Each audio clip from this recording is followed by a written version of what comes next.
લાંબા સમયની માંગ પછી સરકારી કર્મચારીઓ માટે એક મોટા સમાચાર સામે આવી રહ્યા છે. તેમ કહી શકાય કે ગુજરાત સરકાર દ્વારા એક ઐતિહાસિક જાહેરાત કરવામાં આવી રહી છે. લાખો યુવાનોને રાહત પણ આનાથી જોવા મળી શકે છે. સરકારી કર્મચારીઓની વય મર્યાદામાં થશે મોટો વધારો. લાંબા સમયની જે માંગ હતી કે વય મર્યાદામાં વધારો કરવામાં આવે, તો હવે સરકારી કર્મચારીઓની વય મર્યાદામાં વધારો થવા જઈ રહ્યો છે. ગુજરાત સરકારે શું જાહેરાત કરી છે, કેટલો વય મર્યાદામાં વધારો જોવા મળી રહ્યો છે, કયા કર્મચારીને આનો લાભ મળશે, તમામ વિગતો માટે વિડીયોને અંત સુધી જરૂરથી જોજો. વિડીયો પસંદ આવે તો વિડીયોને લાઈક કરવાનું ભૂલતા નહીં, વધુને વધુ શેર કરજો અને આવી જ માહિતી માટે ચેનલને સબસ્ક્રાઈબ જરૂરથી કરજો. તો મિત્રો, આજે ગુજરાતના લાખો યુવાનો અને સરકારી કર્મચારીઓ માટે એક બહુ મોટી અને રાહત આપનારી ખબર સામે આવી છે. વિગતવાર માહિતી જોઈએ. નમસ્કાર મિત્રો, સ્વાગત છે તમારું અમારી યુટ્યુબ ચેનલમાં. ગુજરાત સરકાર દ્વારા સરકારી કર્મચારીઓની વય મર્યાદામાં વધારો કરવા માટેની મોટી જાહેરાત કરવામાં આવી છે. આ જાહેરાત માત્ર એક નિર્ણય નથી, આ છે લાખો પરિવારની આશા, યુવાનોના સપના અને નોકરીની રાહ જોતા ઉમેદવારો માટે એક નવી તક. આ વિડીયો અંત સુધી જોતા રહેજો, કારણ કે કોને ફાયદો થશે, કેટલો વધારો થશે, નવી ભરતી પર શું અસર થશે અને શું આ નિર્ણય કાયમી છે કે અસ્થાયી, બધી માહિતી આપણે સરળ ભાષામાં સમજીશું. તો મિત્રો, ગુજરાત સરકાર દ્વારા લેવાયેલા આ નિર્ણય મુજબ સરકારી નોકરી માટેની મહત્તમ વય મર્યાદામાં વધારો કરવાનો નિર્ણય લેવામાં આવ્યો છે. આ નિર્ણય પાછળ સરકારનું મુખ્ય કારણ છે લાંબા સમયથી ભરતી ના થવી, પરીક્ષાઓમાં વિલંબ થવો, કોરોના કાળ પછી સર્જાયેલી પરિસ્થિતિ અને યુવાનો પર વધતો માનસિક દબાણ. સરકારનું માનવું છે કે ઉમેદવારોને તેમની યોગ્ય તકથી વંચિત રાખવું ન્યાયસંગત નથી. આથી વયમર્યાદામાં વધારો કરીને યુવાનોને ફરી એક તક આપવા માટે આ નિર્ણય લેવાયો છે. તો લાંબા ગાળાની જે માંગ હતી કે વયમર્યાદામાં વધારો કરવામાં આવે, તો આ માંગ આખરે સ્વીકારવામાં આવી છે અને યુવાનોને ફરી એક તક આપવા માટે આ નિર્ણય લેવામાં આવી રહ્યો છે. પહેલાં અને હવે વયમર્યાદા કેટલી રહેશે, તો સરળ ભાષામાં સમજીએ તો પહેલાં શું હતું. સામાન્ય કેટેગરી નિશ્ચિત વયમર્યાદા હતી. SC, ST, OBC માટે મર્યાદિત છૂટ હતી અને ઘણી ભરતીમાં ઉમેદવારો ઓવરએજ બની જતા હતા.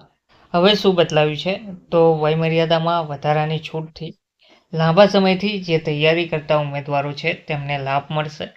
અગાઉ ફોર્મ ના ભરી શકનારાઓને ફરી તક મળશે.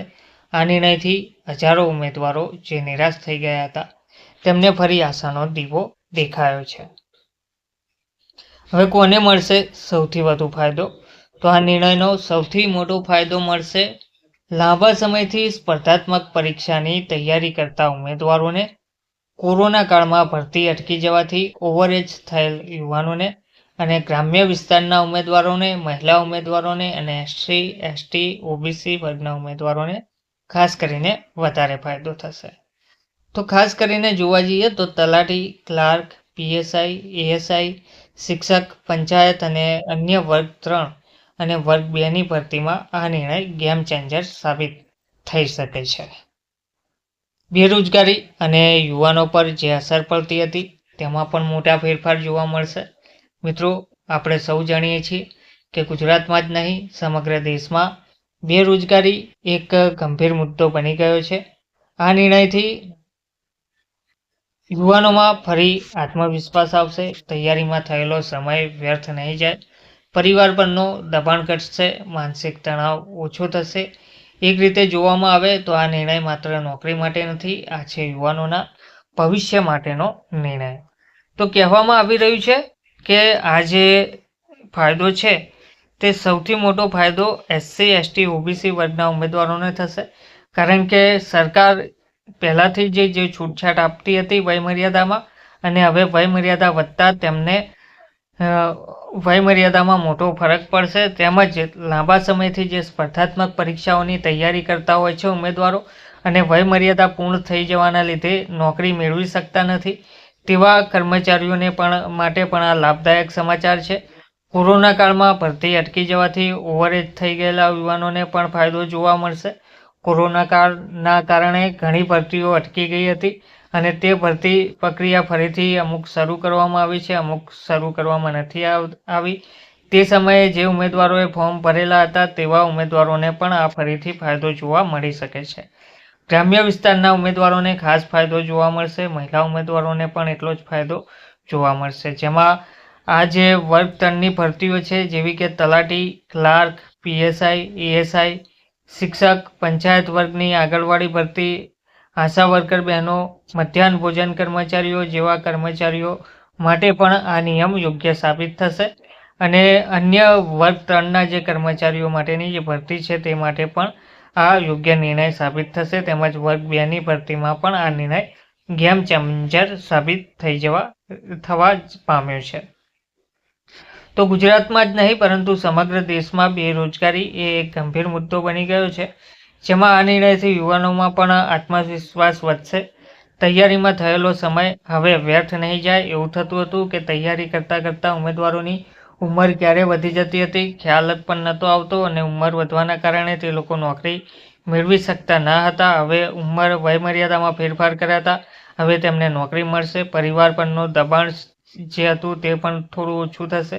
માનસિક તણાવ પણ ઓછો થશે. એક રીતે જોવામાં આવે તો આ નિર્ણય માત્ર નોકરી માટે નથી, આ છે યુવાનોના ભવિષ્ય માટેનો પણ નિર્ણય જોવા મળી રહ્યો છે. હવે કર્મચારીઓ અને યુનિયનોનો જે પ્રતિભાવ આમાં શું પડ્યો છે તો સરકારી કર્મચારી સંગઠનો અને યુનિયનો દ્વારા આ નિર્ણયને સ્વાગત યોગ્ય ગણવામાં આવ્યો છે. તેમનું કહેવું છે સરકારે મોડું કર્યું પરંતુ યોગ્ય પગલું લીધું છે. તો લાંબા સમયની આ જે માંગ ચાલી રહી હતી તેનું પગલું આખરે ઘણા સમયના આંદોલન પછી કરવામાં આવ્યું છે. પરંતુ સરકારે ભલે મોડું પગલું ભર્યું પરંતુ જે પણ પગલું ભર્યું છે તે સ્વાગત યોગ્ય ગણવામાં આવ્યું છે અને યોગ્ય પગલું તેને માનવામાં આવ્યું છે. સરકારી કર્મચારી સંગઠનો દ્વારા અને યુનિયનો દ્વારા આ કહેવામાં આવી રહ્યું છે.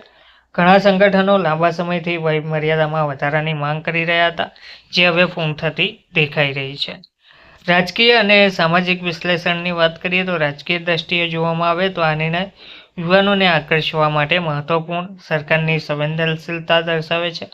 આવનારી ભરતીઓ પ્રક્રિયાને વેગ આપશે. સામાજિક રીતે શિક્ષિત યુવાનોને ન્યાય મળશે. સમાન તકનો સિદ્ધાંત મળશે. સામાજિક સંતુલન મળશે.